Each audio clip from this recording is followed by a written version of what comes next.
Hello! In this video we will show how to use DNS Domain List feature introduced in FortiOS version 6.2. This feature allows FortiGate to configure multiple DNS domains, whereas in the previous versions of FortiOS, only single DNS domain could be created. FortiGate will resolve the name by traversing through the DNS suffix list and doing a DNS query for each entry until it gets the first match. Now let us open our FortiGate's GUI and see how to set up DNS Domain List in FortiOS 6.2. As you can see, DNS tab has changed. Now we are providing a list for the local domain name, and we can add up to 8 entries to that list. Please note, FortiGate will traverse through the list in a particular order, starting from the top. For the purpose of this video, we will be using 2 different domain names.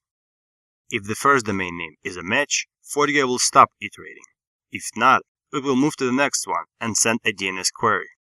If it is a match, FortiGate won't traverse any further.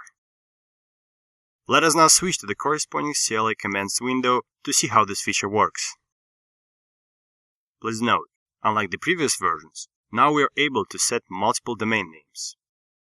Let's ping both servers and check if a hostname will get resolved from both domains.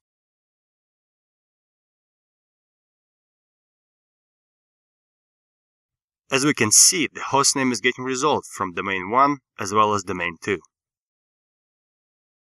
This concludes our DNS Domain List feature overview.